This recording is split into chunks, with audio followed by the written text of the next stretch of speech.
I'll never forget the morning I found that notice taped to my front gate, red letters screaming like blood against the wood, telling me I had 72 hours to vacate my own ranch.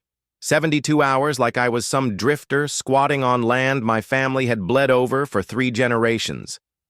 I just stood there, coffee steaming in one hand, that ugly piece of paper in the other, and across the field I could see her. Judith Harper, HOA president, sitting smug in her little golf cart like she'd just won the lottery. She didn't wave. She didn't smile. She just sat there watching me read the words, waiting for me to break. But here's the part she didn't know. 3 days before that notice showed up, I'd closed a deal that would change everything.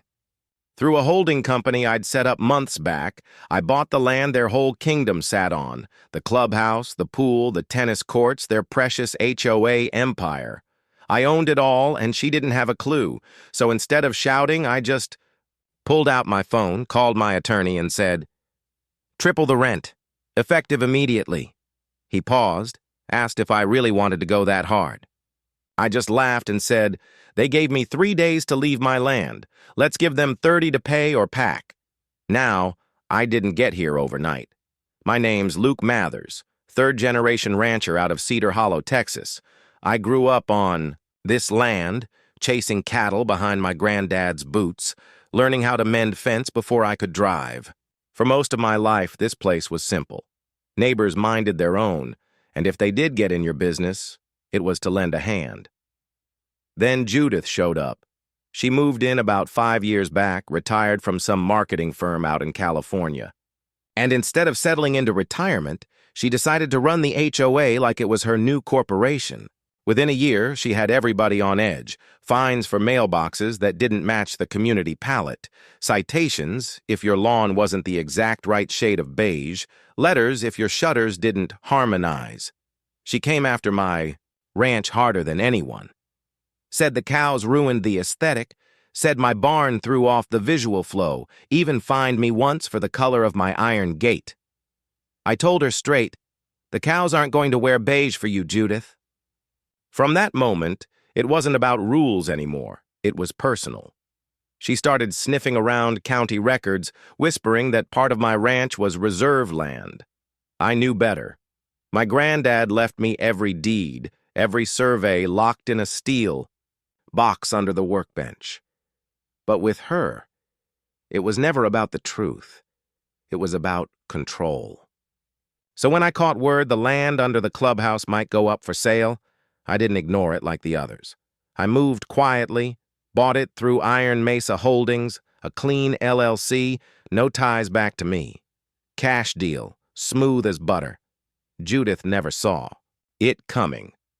So when she slapped that eviction notice on my gate, I let her bask in her little victory for a day, then I dropped the hammer, marched into town, delivered a new lease, triple the rent, due in 30 days.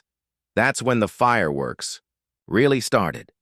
The community Facebook page lit up like a bonfire. Why is there a rent notice on the pool?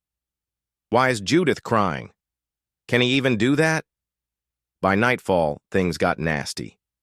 First it was my fence. Clay, my buddy down the road, and I found it cut one evening.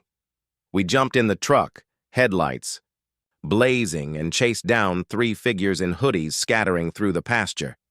We caught one, Brian, the HOA secretary, the guy who always sat in meetings scribbling like Judith's court reporter. He was shaking, spilling everything. Said, "Judith told them to scare me, that's all." I snapped his picture, called the sheriff, and watched him get cuffed while he tried to pin it all back on her. I thought maybe that'd be the end of it. 2 nights later, a firebomb flew through the HOA office window. Clay and I spotted the smoke, raced down, doused it with extinguishers before it spread too far.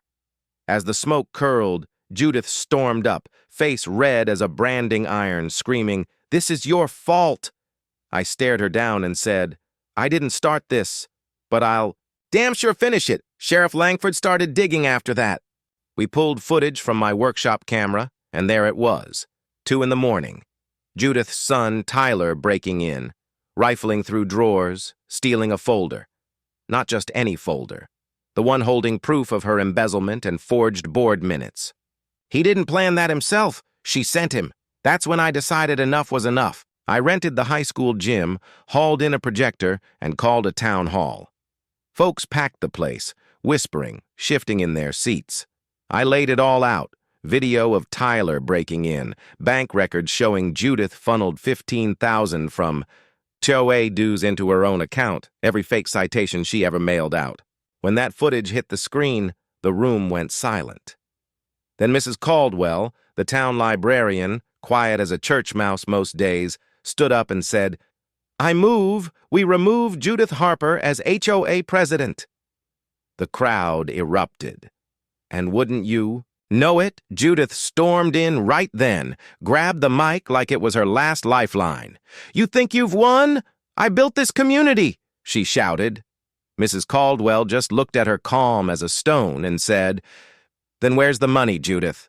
Sheriff Langford stepped up, read her rights, and slapped cuffs on her right there. As they led her out, she spat, "My son won't let this go." And she meant it. Next morning, I found a plain envelope on my porch. Inside were photos, one of me at the town hall, one at my gate, one taken from the woods as I sat on my porch with my coffee. Someone was watching. That night, my barn caught fire. Tools, supplies, all gone. Animals were safe, thank God, but the sheriff found an ignition, device and tire tracks. Same night, my granddad's grave was spray-painted with filth. Clay found me at dawn, knees in the dirt, scrubbing stone with my sleeve, tears in my eyes. That broke something in me. Later that night, Susan, an old board member who never liked Judith, came to my porch. She handed me a folder stuffed with everything Judith tried to bury. Meeting transcripts, hidden leases, one final bank transfer that tied her greed in a bow.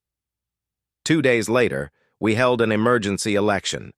Clay, Susan, and I ran.